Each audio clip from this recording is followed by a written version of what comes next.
My name is Zandra. I'm 32 years old, sitting in this quiet Seattle coffee shop staring at my phone. 12 missed calls from my mother. After 10 years of silence. 10 years since I walked away from being the family disappointment, always living in my perfect sister Jasmine's shadow. Now she's apparently fallen from grace. Spectacularly. And I feel nothing but confusion. Before I tell you about my bitter homecoming, have you ever felt like the forgotten one in your own family? Share your thoughts in the comments below, and subscribe if you want to hear more stories like this. My journey back to the family that never truly saw me might surprise you. I grew up in what looked like the perfect American family from the outside. My father, James, was a respected physics professor at a prestigious university. Everyone admired his brilliant mind and dedication to science. My mother, Eleanor, was a pediatrician at the largest hospital in our city, saving children's lives while somehow maintaining an immaculate home. They were the power couple of our neighborhood in suburban Boston, hosting dinner parties where guests marveled at their accomplishments and beautiful home. From my earliest memories, there were expectations. Not just ordinary parental hopes, but precise, measured standards of excellence.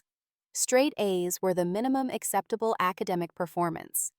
Extracurricular activities weren't for fun, but for building an impressive college application. Physical appearance needed to be polished and presentable at all times. Social graces were practiced and critiqued at dinner. I tried. God knows I tried. I studied until my eyes burned, but my brain just didn't work like my father's. While he could look at complex equations and see beauty, I saw confusing symbols that refused to make sense no matter how long I stared.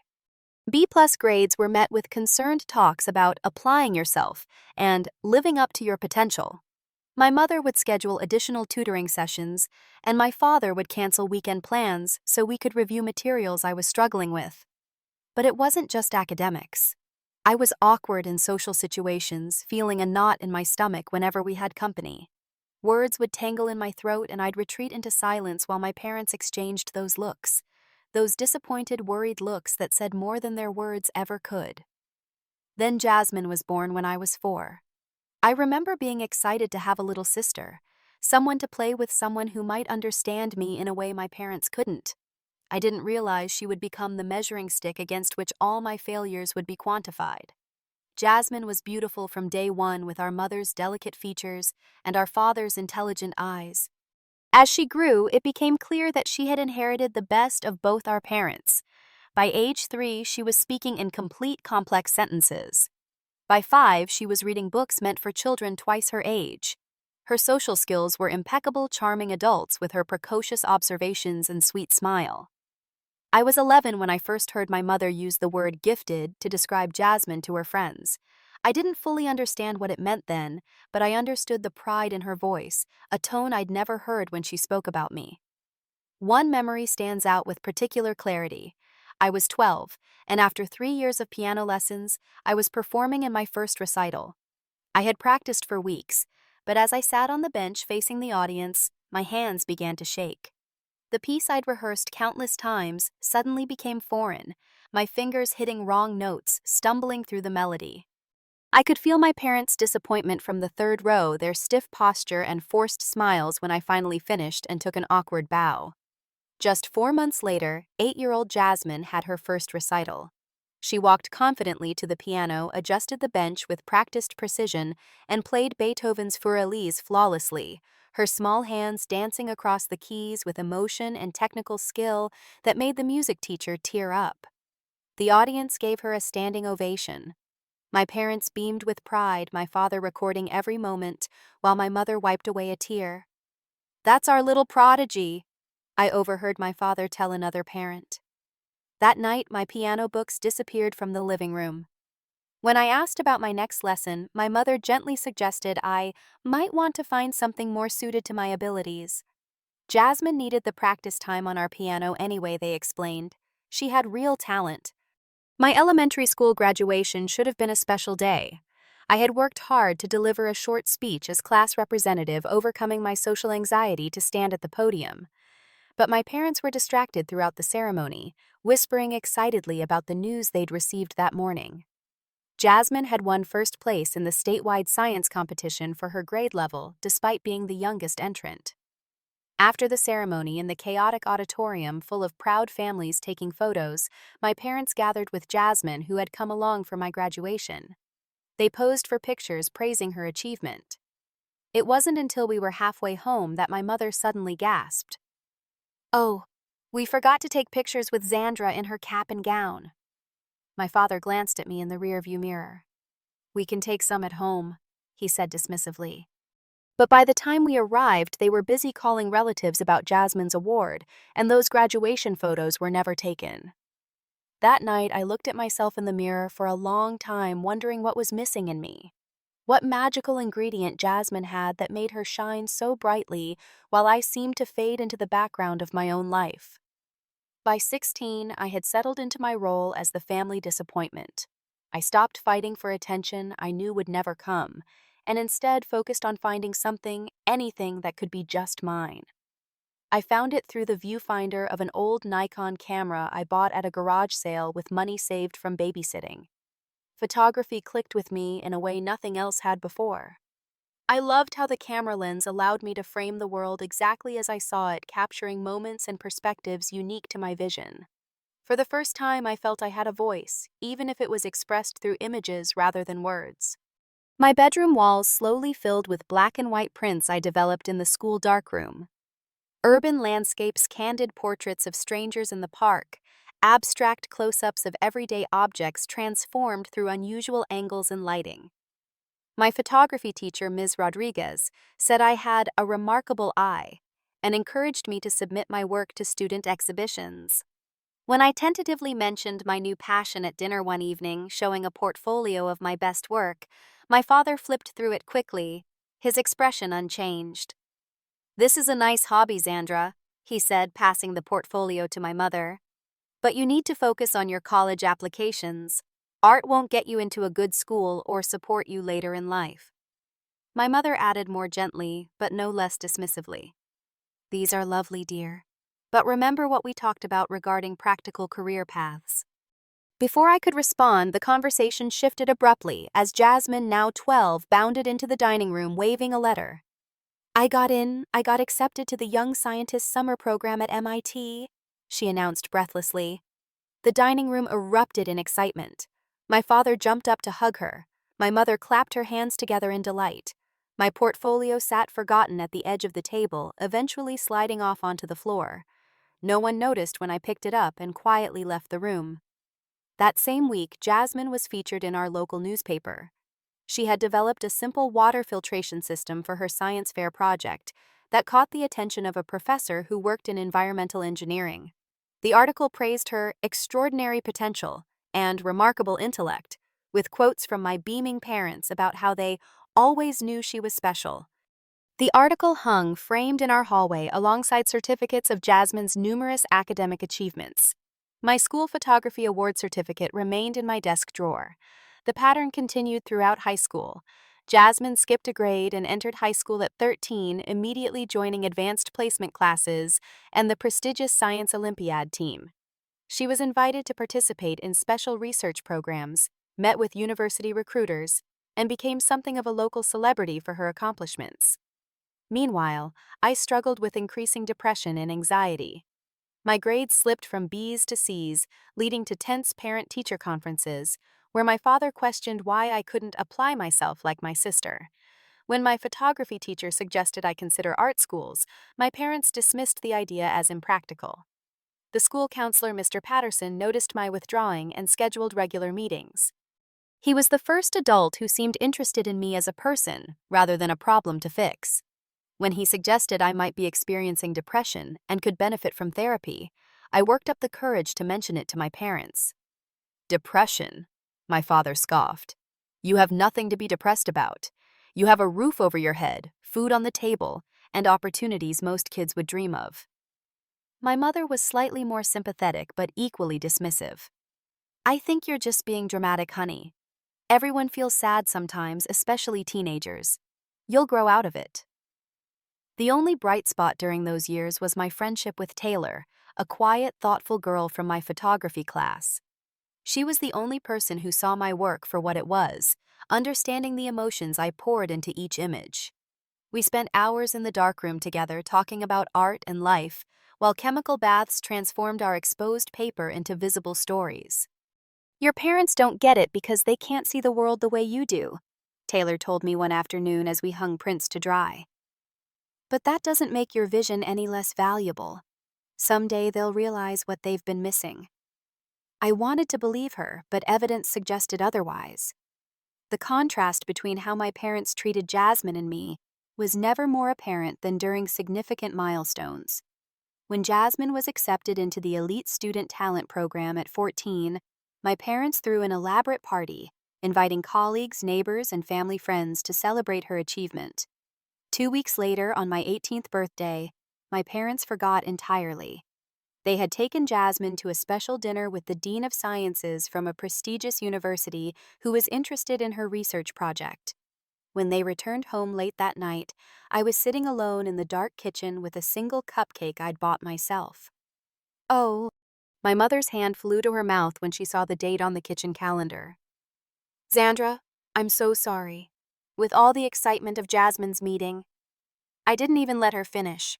I just walked upstairs to my room and began researching colleges as far from Boston as possible. I chose Washington State University primarily because it was nearly 3,000 miles away from my family home. When the acceptance letter arrived, my parents seemed more relieved than proud, as though my getting into any four-year college had been uncertain. "It's not an Ivy League," my father commented, skimming the letter, "but I suppose it's a solid school." My mother was concerned about the distance. "Wouldn't you prefer somewhere closer to home? What about Boston University? You could live at home and save money." The thought of remaining under their roof for 4 more years, continuing to witness Jasmine's golden path while navigating my own shadows, was unbearable. "I need a fresh start," was all I said. They didn't push the issue, perhaps secretly relieved to have one less complication in their carefully curated lives. When they discovered I planned to major in visual arts with a concentration in photography, however, the arguments began. "Art, Zandra, be practical," my father insisted. "At least choose something with job prospects. Business, perhaps. Or pre-law." "Or pre-med," my mother suggested hopefully. "You always had such a gentle touch with your stuffed animals as a child." I held firm for perhaps the first time in my life. "I'm studying photography. It's what I love and it's what I'm good at." The day I left for college, my parents drove me to the airport. The goodbye was awkward and brief, lacking the emotional weight such partings usually carry. My father checked his watch repeatedly, mentioning they needed to get back because Jasmine had an interview with a science magazine that afternoon. As the plane took off, carrying me across the country, I felt something unexpected relief. Like a physical weight had been lifted from my chest, allowing me to breathe fully for the first time. Washington State University became my sanctuary. On campus, nobody knew me as Jasmine's disappointing older sister. I was just Zandra, photography student with an eye for urban decay and human emotion. I found my people in the arts building, other students who spoke my visual language and valued the way I saw the world. My roommate Amanda was a dance major who understood artistic passion. She dragged me to campus events, introduced me to her friends, and slowly helped me emerge from the shell of insecurity I'd built around myself. For the first time, I had a social circle where I felt truly accepted. Then I met Professor Ryan Marshall, head of the photography department. After reviewing my portfolio during office hours, he looked at me with an intensity that made me nervous. "You have a remarkable talent for capturing human vulnerability," he said finally. "There's authentic emotion in your work that can't be taught. With the right technical training, you could develop into an exceptional photographer." I nearly cried right there in his cluttered office. After years of being the family disappointment, hearing someone recognize value in my work was overwhelming. Professor Marshall became my mentor, challenging me to push boundaries, experiment with new techniques, and develop my unique visual voice. My college years were transformative. I maintained a 3.8 GPA, developed a distinctive photographic style, and slowly rebuilt my shattered self-confidence. I rarely went home during breaks, using the excuse of part-time jobs or summer courses to stay in Washington. The brief visits I did make were tense and uncomfortable, the contrast between my happiness at school and my invisibility at home painfully apparent. During my junior year, I had my first photography exhibition in the university gallery featuring a series on urban isolation titled Alone Together. Professor Marshall helped me prepare the collection, and opening night saw a large turnout of students, faculty, and local art enthusiasts. The university newspaper ran a positive review, and 3 of my prints sold to private collectors. I called my parents that night, excitement bubbling over as I shared my success. My father answered, sounding distracted. "That's nice, Sandra," he said after a brief pause. "Listen, can I call you back tomorrow? We're at Jasmine's National Science Award ceremony right now." The line went dead before I could respond. I never received that call back. Throughout college, phone calls home followed a predictable pattern. After brief surface-level questions about my classes, the conversation would inevitably turn to Jasmine. How she had been accepted to Harvard at 16. How her research on neural pathways was gaining attention from prominent scientists. How proud they were of her extraordinary achievements. Not once did they ask to see my photography portfolio. Not once did they inquire about my growing recognition in the university art community. Not once did they express pride in the person I was becoming separate from their expectations. By senior year, I had nearly stopped calling altogether. My college graduation ceremony was held on a perfect May afternoon. The Washington sky was unusually clear, the campus awash in spring blossoms. I had graduated magna cum laude, been awarded the Visual Arts Department's Excellence in Photography Prize, and secured a prestigious summer internship at the Seattle Art Museum. My parents had confirmed they would attend booking flights and a hotel room near campus. I was both nervous and hopeful about seeing them. Part of me still craved their approval, wanted them to finally see me as I had become, not as the disappointment I had been. The ceremony was scheduled to begin at 10 a.m. At 10:25, as the college president delivered his welcome address, I kept glancing back at the entrance. My parents finally slipped in at nearly 11, taking seats in the back row just before my department was called to receive diplomas. Later, they explained their lateness. Jasmine had called that morning with news about being named the youngest recipient of a major research grant. They'd lost track of time during the conversation. The brief lunch after the ceremony was tense and awkward. They made polite comments about the campus and asked surface-level questions about my plans, but their attention was clearly elsewhere. My father checked his phone repeatedly, and my mother kept mentioning they needed to leave early to catch their flight. "We're sorry to rush," she explained as they prepared to depart just 45 minutes after we'd sat down. "Jasmine has an important presentation tomorrow, and we promised we'd help her prepare tonight." I nodded, long past the point of expecting anything different. I didn't tell them about my photography award or my internship. What would be the point? As they stood to leave, my father reached into his pocket and handed me an envelope. "A graduation gift," he said with an awkward pat on my shoulder. Inside was a check for $500 and a generic card they'd clearly purchased at the airport gift shop. They hadn't even bothered to sign it. They were gone before the server brought dessert. I returned to my apartment that evening feeling hollow. My roommates were celebrating with their families, the building echoing with laughter and congratulations. I sat alone on my bed, surrounded by packed boxes, and made a decision that had been forming in my mind for months. I would accept the Seattle internship, find a permanent position there afterward, and build a life completely separate from my family. 2 months later, settled in a tiny studio apartment in Seattle's Capitol Hill neighborhood, I received a call from my mother.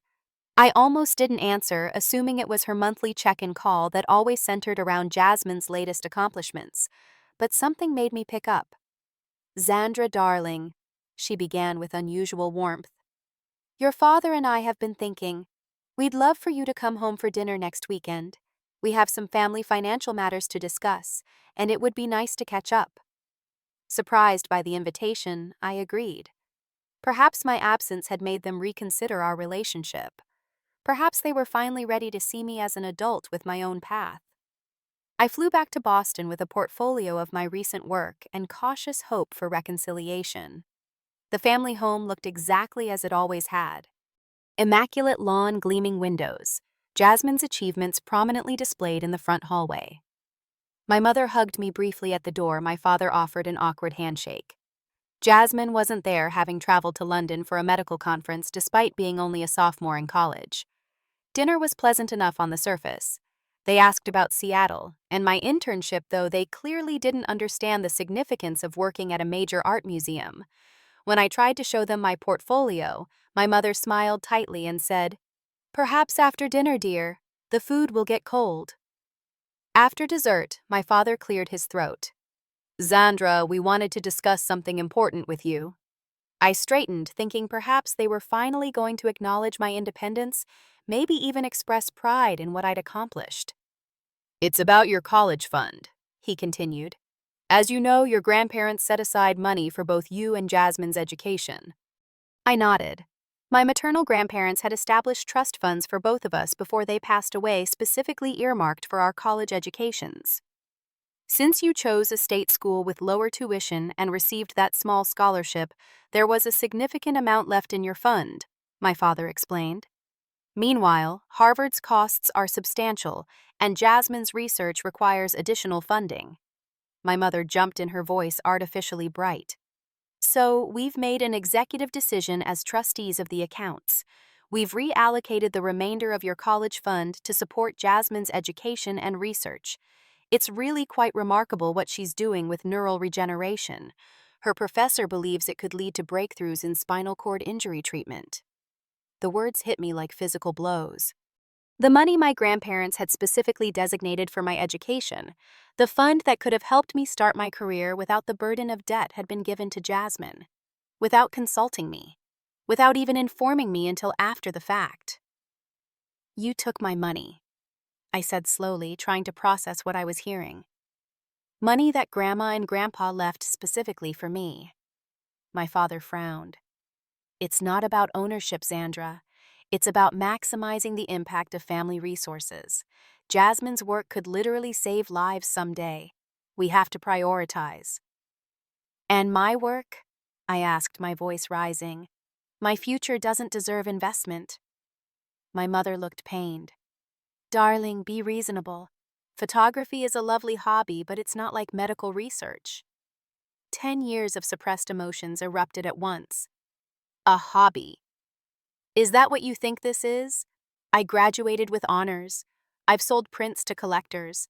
I'm working at one of the most respected museums in the country. But none of that matters because it's not what you wanted for me, is it?" My father's face hardened. "This attitude is precisely why we made this decision. You've always been emotional and impractical. Jasmine understands the value of what she's doing."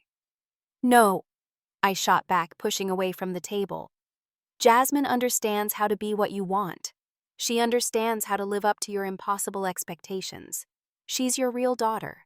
I've just been the disappointment you had to tolerate until the golden child came along." "You're being ridiculous," my mother said, her voice trembling. "We love you both equally." I laughed bitterly. "When was the last time you attended anything important to me before graduation? When have you ever put me before Jasmine? You stole money that was meant for me, money from my grandparents who actually loved me unconditionally, and you gave it to her because in your eyes, she deserves everything, and I deserve nothing." "You're just jealous of your sister's success," my father said dismissively. "You always have been. If you'd applied yourself the way she does." "Applied myself, I got a 3.8 GPA in college. I was awarded departmental honors. I landed a competitive internship. But you don't know any of that because you've never bothered to ask, never bothered to see me." I grabbed my bag and headed for the stairs. "Where are you going?" my mother called. "We're not finished discussing this." "Yes, we are," I replied, climbing the stairs to my old bedroom. "I'm packing my things and leaving. Congratulations, you finally won't have to pretend to care about your disappointing first child anymore." In my childhood bedroom, unchanged since high school, I threw essential items into my suitcase, tears blurring my vision. Photographs, my old camera, a few keepsakes from grandparents who had valued me for myself. The rest I left behind. My parents were waiting in the hallway when I came back downstairs, my mother tearful, my father stone-faced. "You're overreacting," he said. "Sit down, calm yourself, and let's discuss this rationally." I shook my head. I've spent my entire life being rational, being understanding, making excuses for the way you've treated me. I'm done. At the front door, I paused. Tell Jasmine I wish her well. She's only ever been what you raised her to be. Then I walked out into the night, got into my rental car, and drove away from the house I'd grown up in, tears streaming down my face, but feeling a strange mixture of grief and liberation. I left a brief note on the kitchen counter before leaving. It simply said, I deserve to be seen and valued for who I am, not measured against an impossible standard. Don't contact me again. I drove straight to the airport, turned in my rental car, and booked the first available flight back to Seattle, not caring about the cost. As the plane lifted off, carrying me away from Boston, I deleted my parents' contact information from my phone and silently said goodbye to the family that had never really seen me. Seattle embraced me like a long-lost friend. The city's perpetual mist seemed to cloak me in anonymity, allowing me to reinvent myself entirely on my own terms. My tiny studio apartment in Capitol Hill became my sanctuary, a small, paint-chipped haven filled with photography books, thrift store furniture, and enormous windows that bathed the space in gray Pacific Northwest light. Financial reality hit hard after cutting ties with my family. The museum internship paid barely enough to cover rent, and I accumulated credit card debt buying groceries and art supplies. I took a second job as a barista at an independent coffee shop called Emerald City Brew, working mornings before heading to the museum in the afternoon. The coffee shop became an unexpected source of community. Lisa, the manager, was a 40-something former corporate executive who had abandoned the rat race to pursue her passion for coffee and people. She took me under her wing, teaching me not just about espresso extraction and latte art, but about creating boundaries and finding joy in small pleasures. Families come in all forms, she told me one slow afternoon as we experimented with new drink recipes. Sometimes the most important ones are the ones we build ourselves. My circle slowly expanded. Alex, a multimedia artist who frequented the coffee shop, introduced me to Seattle's vibrant arts scene. Kimberly, a writer I met at a museum event, became a close friend, and eventually my roommate when my studio lease ended, allowing us to share a larger 2-bedroom apartment with actual breathing room. Then came Marcus. He wandered into my gallery exhibition at a small Pioneer Square venue, a lanky photographer with unruly dark hair and intense eyes that studied my images with genuine interest.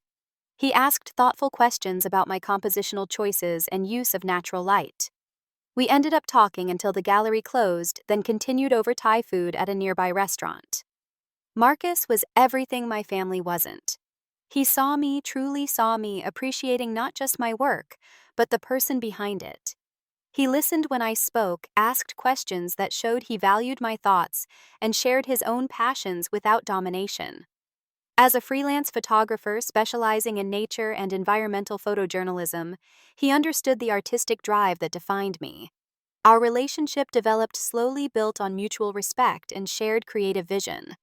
Unlike my family's dismissal of my chosen path, Marcus celebrated my artistic growth, challenging me to push boundaries while providing a safe harbor when self-doubt crept in.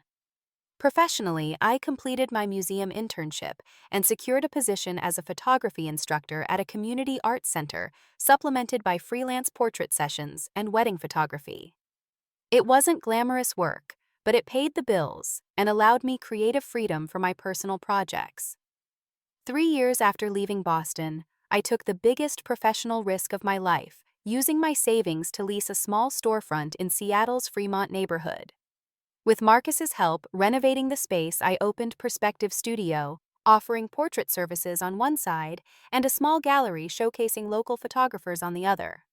The business struggled initially, but word gradually spread. My portrait style, which captured authentic emotional moments rather than posed perfection, attracted clients tired of standard studio photography. The gallery space gained recognition for featuring emerging artists, particularly those focusing on social issues and marginalized communities. Throughout these years of building my new life, I rarely thought about my family. I'd occasionally search for Jasmine online, watching from a distance as her star continued to rise in the medical research community. Harvard Medical School graduation with highest honors, research fellowship at Johns Hopkins, groundbreaking papers on neural regeneration. Her face, so similar to mine yet somehow more polished, smiled from academic journals and medical conference websites. I never searched for my parents, never checked if they'd tried to contact me. The phone number I'd had in Boston was disconnected when I moved and my email address changed. I'd made myself unfindable, and in that absence, I finally found myself. But healing from family wounds isn't as simple as geographical distance. At Marcus's gentle insistence, I began seeing Dr. Diana Winters, a therapist specializing in family trauma. Our weekly sessions were often painful, digging through layers of inadequacy, rejection, and suppressed anger I'd carried since childhood. What your parents did was a form of emotional neglect, Diana explained during one particularly difficult session. Always comparing you to your sister, dismissing your talents and interests because they didn't align with their vision, these created deep wounds to your sense of self-worth. I remember laughing bitterly. So I'm not just being dramatic or jealous. Diana's expression remained serious. Those are the labels they gave your legitimate feelings to avoid taking responsibility for their behavior. Part of your healing will be recognizing those patterns and reframing your understanding of your childhood experiences. Over 2 years of therapy, I learned to identify the negative thought patterns my upbringing had instilled, the constant internal critic with my father's voice, the pervasive fear of failure, the belief that I needed to earn love through achievement. Slowly, painfully, I began to dismantle these barriers to self-acceptance. By my 32nd birthday, 10 years after walking away from my family life had stabilized into a comfortable rhythm. Perspective Studio was thriving with a 6-month waiting list for portrait sessions and gallery showings booked a year in advance. Marcus and I had moved in together, sharing a charming craftsman house in Ballard with a converted garage that served as our home studio. I had built exactly the life I wanted, surrounded by people who valued me for exactly who I was. I felt settled, centered, at peace with my past, and excited about my future. Then came the phone call that shattered everything. It was a Tuesday morning in April, unseasonably sunny for Seattle. I was at the studio early preparing for a client meeting when my phone buzzed with an unknown Massachusetts number. I nearly declined it, assuming it was a telemarketer, but some instinct made me answer. Hello. A moment of silence, then a voice I would recognize anywhere, though it sounded older, strained. Xandra, is that you? My mother. After 10 years of silence. My hand tightened around the phone as contradictory emotions flooded through me. Anger, curiosity, a childlike longing I thought I'd outgrown. Yes. I kept my voice neutral, professional. How did you get this number? It wasn't easy, she admitted. Your studio website only has a general contact form. I had to hire someone to find your personal information. A pause. I wouldn't have intruded on your life if it wasn't important. What do you want? I asked, fighting to maintain emotional distance. She took a shaky breath. It's about Jasmine. There's been a situation, a serious one. Despite everything, concern flickered. Whatever issues I had with my sister, they weren't entirely her fault. She'd been shaped by our parents just as I had been molded into their ideal, rather than allowed to develop naturally. Is she hurt? I asked. Not physically. My mother's voice cracked. Xandra, she's been arrested. Her research.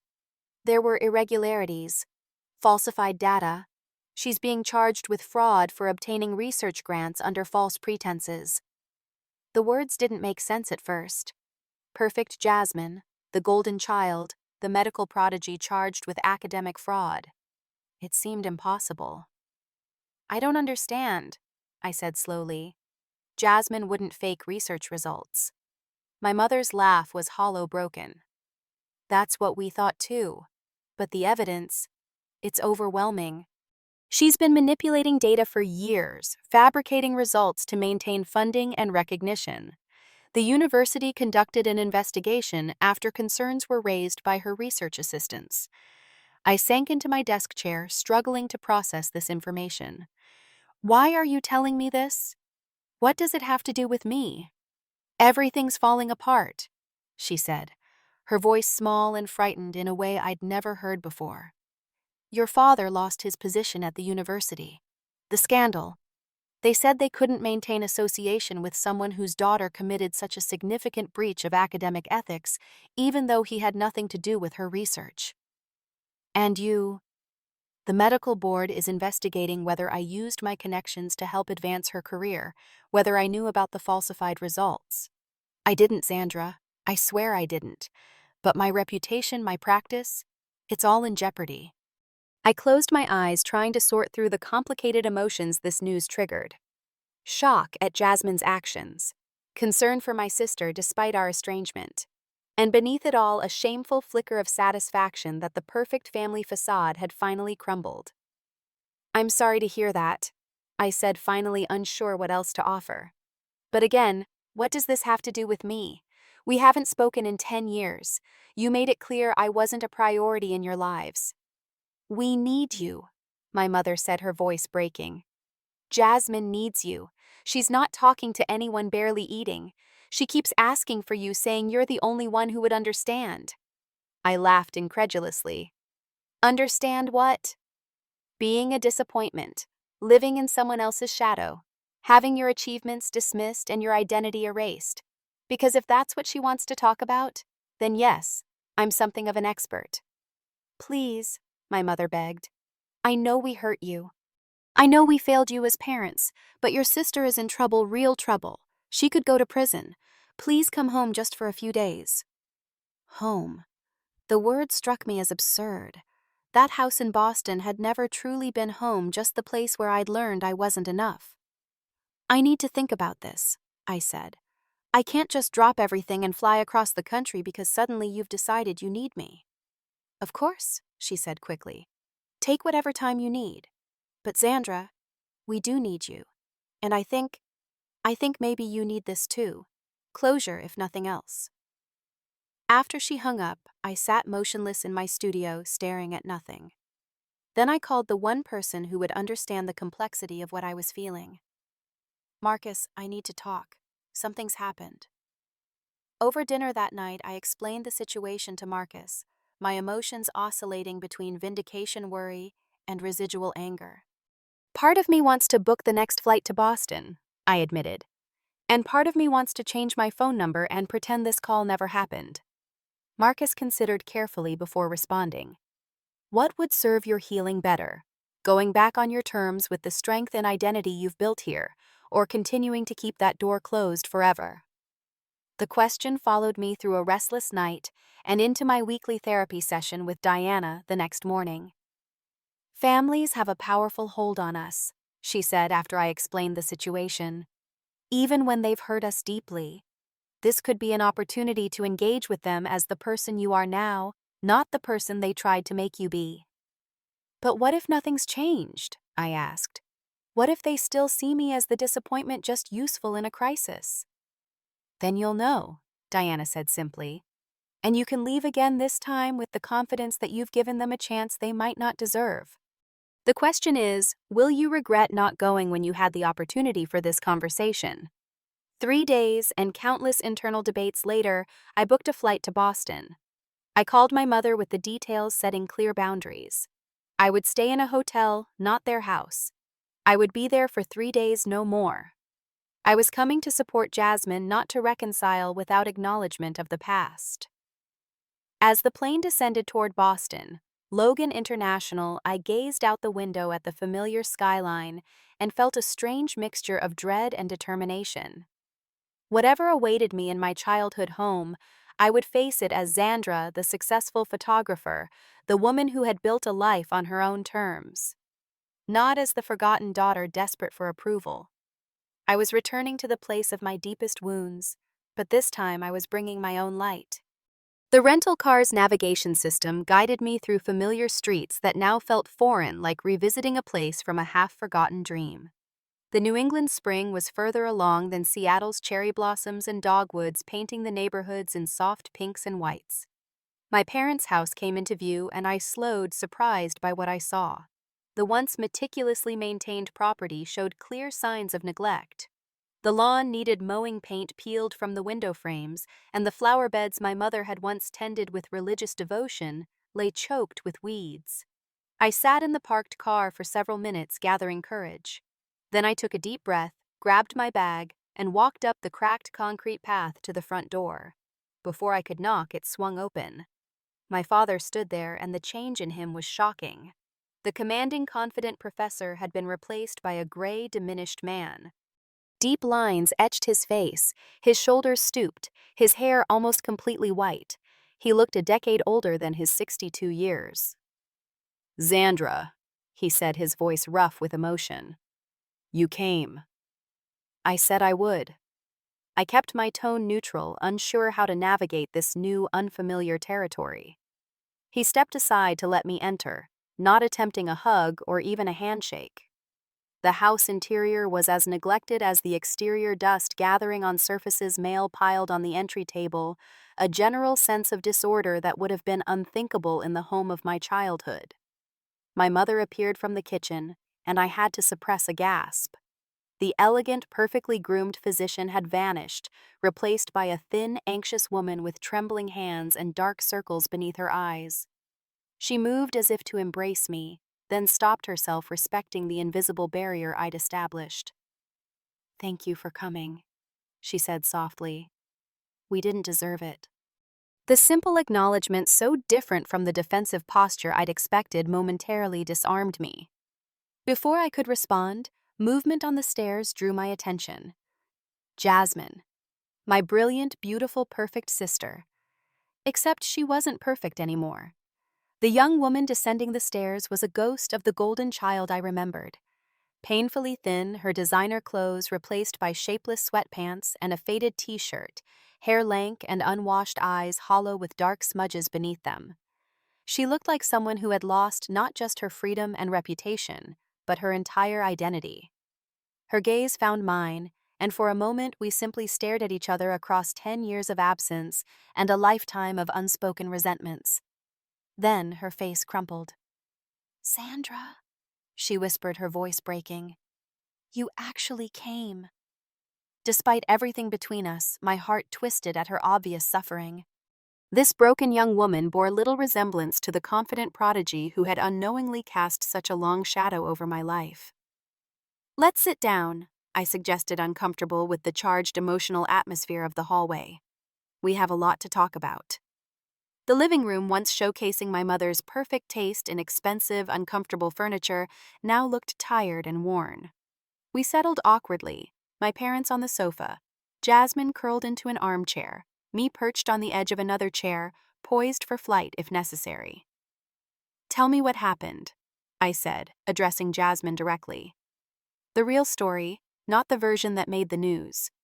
She looked down at her hands, twisting in her lap. "I don't even know where to begin." "The beginning is usually a good place," I said more gently than I'd intended. So she began to talk haltingly at first, then with increasing fluency as the dam of silence broke. The story that emerged was one of crushing expectations, impossible standards, and the terrible weight of being labeled exceptional from childhood. "You left," she said, glancing up at me with something like envy. "You were brave enough to walk away and build your own life. I just kept trying to be what they wanted, what everyone expected." Her early research success had been genuine, she explained. But as expectations and pressure mounted, as grants required specific outcomes and prestigious journals demanded groundbreaking results, she began to cut corners. A slightly adjusted graph here, an omitted outlier there, small compromises that grew into systematic manipulation of data. "I knew it was wrong," she said, tears streaming down her face. "But I couldn't face disappointing everyone. Every success just raised the bar higher for the next project. It was never enough. I was never enough no matter how hard I tried." The irony struck me with almost physical force. Both of us in our different ways had been crushed by the same impossible expectations. I had been the visible disappointment while Jasmine had maintained a perfect facade at the cost of her integrity and eventually her freedom. Why didn't you tell me? I asked my parents, turning to where they sat in shamefaced silence.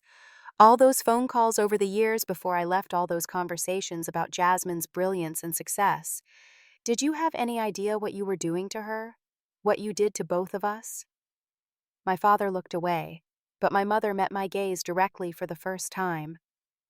We thought we were doing the right thing, she said quietly. Pushing for excellence, celebrating achievement. We didn't want to see the damage we were causing. You never saw me at all, I said, the old pain surfacing.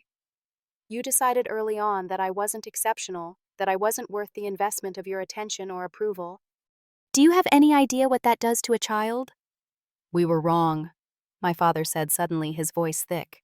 So terribly wrong with both of you. We thought we were creating the optimal environment for success, but we were just manufacturing a disaster. I turned back to Jasmine. What happens now, legally, I mean? She wiped her tears with the back of her hand. My lawyer says I'll likely avoid prison since I've cooperated fully with the investigation.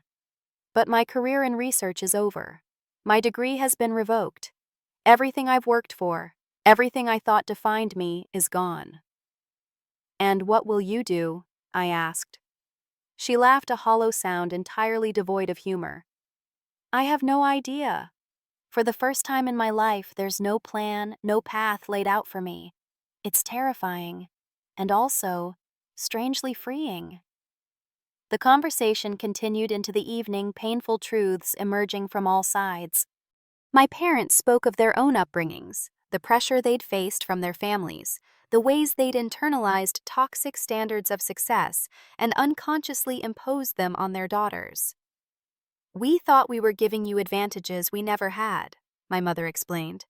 Instead, we robbed you of something far more important, the chance to discover yourselves. I listened, not ready to forgive, but beginning to understand. The family dynamics that had caused me so much pain hadn't emerged from deliberate cruelty, but from misguided love and generational trauma. It didn't excuse what they'd done, but it provided context I'd never had before. As night fell, I stood to leave for my hotel. Jasmine followed me to the door. Will you come back tomorrow? She asked, vulnerability plain in her face. There's so much more I want to talk about, to understand. About you, about us. I nodded, surprising myself with the certainty of my answer. I'll be back in the morning. We have a lot of years to untangle. The next 2 days were a marathon of emotional conversations, painful revelations, and cautious steps toward understanding. Jasmine and I spent hours together comparing our different experiences of the same childhood, filling in the missing pieces of each other's stories. I was always jealous of you, she confessed during a walk through the neighborhood park. You seemed so certain of who you were, what you loved. I was just becoming whatever shape would earn approval. I was jealous of you too, I admitted. Not just because of how they treated you, but because you seemed to navigate their expectations so effortlessly. I didn't realize you were drowning too, just beneath the surface. With my parents, progress was slower, the wounds deeper. Years of dismissal and disappointment couldn't be erased in a weekend of conversations. But there were moments of genuine connection, like when my father asked thoughtful questions about my photography business, or when my mother tearfully apologized for missing my college exhibitions. We can't change the past, I told them on my final evening. But maybe we can build something different going forward, something healthier with actual boundaries and respect. As I prepared to leave for the airport, my father approached with an envelope. For a moment, I flashed back to that impersonal graduation check, but his expression was different now, humble rather than dismissive. This doesn't fix anything, he said, handing me the envelope. But it's a start. Inside was documentation transferring ownership of a substantial investment account to me with a handwritten note, explaining it represented the college fund that had been rightfully mine, with 10 years of growth added as a poor attempt at making amends. I don't need your money, I started to say, but he shook his head. It's not about need. It's about acknowledging a wrong and taking a concrete step to address it. Please, Xandra, let us begin to make things right, however inadequately. I took the envelope not for the money itself, but for what it represented: a tangible acknowledgement of past injustice and a commitment to change. My goodbye with Jasmine was the most difficult. Despite everything, a tentative bridge had formed between us sisters, finding each other after a lifetime of being pitted against one another by toxic family dynamics. "What will you do now?" I asked as we hugged goodbye. She smiled, a genuine expression that transformed her tired face. "I'm not sure yet, but for the first time I get to figure it out for myself. Maybe something completely different. Art therapy, maybe. I always loved drawing before they decided science was my path." "Whatever you choose," I told her, "do it because it brings you joy, not because it meets someone else's standard of success." As the plane lifted off from Boston, carrying me back to Seattle, I felt different than I had 10 years earlier making the same journey. Then I'd been fleeing broken and angry. Now I was returning to my chosen home with a sense of completion, of chapters closing and new ones beginning. The family that had shaped me through both presence and absence would always be part of my story. But they no longer defined me. That power belonged to me alone. 6 months passed after my visit to Boston. Regular phone calls with Jasmine became part of my routine, our relationship evolving into something new, a friendship between adults rather than the competitive dynamic of our childhood. She had begun volunteering at a children's art therapy program, finding unexpected joy in helping young people express themselves creatively. My parents were making efforts too, in their awkward, imperfect way. My father sent thoughtful emails asking about my projects. My mother called monthly, carefully respecting boundaries and showing genuine interest in my life. The change wasn't miraculous or complete, but it was sincere, a family slowly learning how to relate to each other with honesty instead of expectations. Back in Seattle, I processed the experience through my art. A new photography series began taking shape, exploring themes of shadow and light, absence and presence, the complexity of family bonds. Shadows and light became my most personal work, yet images that spoke to the universal experience of being shaped by family while struggling to define oneself beyond those influences. Marcus supported me throughout this emotional journey, providing space when I needed to process alone and a listening ear when I needed to talk. Our relationship deepened through the experience, his steady presence, a reminder of the healthy connections I'd built in my new life. "Are you going to invite them?" he asked as we finalized plans for the exhibition opening. "Your family?" I considered the question seriously. "Yes," I decided finally. Not because I need their approval anymore, but because I want them to see me as I truly am, on my terms. To my surprise, they all came. My father, mother, and Jasmine flew to Seattle for the exhibition opening at a prestigious downtown gallery. They entered tentatively, clearly uncomfortable in the unfamiliar environment of the art world, but making a genuine effort to understand this part of my life they'd dismissed for so long. I watched from across the room as they studied my photographs, paying particular attention to a triptych featuring childhood objects, half hidden in shadow, partially illuminated by soft, revealing light. The central image showed 2 dolls, one pristine and prominently displayed, the other well-loved, but pushed to the margins of the frame. The symbolism wasn't subtle, but it wasn't accusatory either, merely truthful. My mother wiped tears from her eyes as she looked at it. My father stood silently beside her, his expression thoughtful and sad. Jasmine squeezed my hand when I approached them. "It's extraordinary," she said. "You make people feel things with your images. I never understood before." Later that evening, after the official opening concluded, my family joined Marcus and me for dinner at our favorite restaurant. The conversation flowed more easily than I would have expected, still awkward in moments, but without the undercurrent of judgment that had characterized our interactions throughout my youth. As we prepared to say goodbye at the end of the evening, my father cleared his throat, clearly struggling with what he wanted to express. "Your work," he said finally. "The exhibition. It's remarkable, Xandra. Truly remarkable. I'm sorry it took me so long to see." From him, a lifelong academic who measured worth in publications and credentials, this simple acknowledgement of my artistic achievement meant more than elaborate praise would have from someone else. My mother hugged me a real embrace rather than the perfunctory gestures of the past. "We're so proud of who you've become," she whispered. "Not because of what you've achieved, but because of who you are. I'm sorry we couldn't see that before." The healing wasn't complete. 10 years of estrangement and a lifetime of emotional neglect couldn't be erased by one weekend visit and a gallery opening. But we had begun the work of building a new relationship, one based on who we actually were, rather than who anyone thought we should be. In the months that followed, I continued therapy with Diana, working through the complex emotions stirred up by reconnecting with my family. Marcus and I became engaged, planning a small ceremony focused on celebrating our connection, rather than meeting anyone else's expectations. My career flourished with the Shadows and Light series receiving critical acclaim and opening doors to new opportunities. Jasmine found her own path forward, enrolling in a master's program in art therapy and beginning to rebuild her life around genuine passion rather than external validation. My parents sold the two-large family home in Boston and downsized to a comfortable condo, shedding the trappings of status that had driven so many of their choices. Perhaps the most profound change was internal.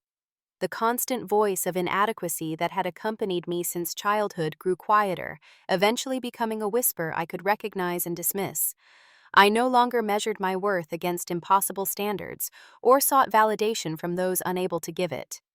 There are wounds from childhood that never fully heal scars that remain tender to the touch. But there is also resilience, the remarkable human capacity to build something beautiful from broken pieces. In walking away from my family all those years ago, I hadn't been running from them so much as running toward myself, toward the person I needed to become on my own terms. The journey back to them when it finally happened wasn't about forgetting the past, but about refusing to let it dictate the future. Sometimes the bravest thing we can do is return to the place of our deepest wounds, not to reopen them, but to prove they no longer define us. Have you ever had to walk away from something familiar to find yourself? Or returned to face a difficult past on your own terms? I'd love to hear your stories in the comments below. Sometimes sharing our journeys helps others find courage for their own. Don't forget to subscribe if this story resonated with you and like this video if you want to see more content about family dynamics and healing. Thank you for being part of this conversation. Remember, your worth isn't determined by anyone else's expectations, only by the standards you set for yourself.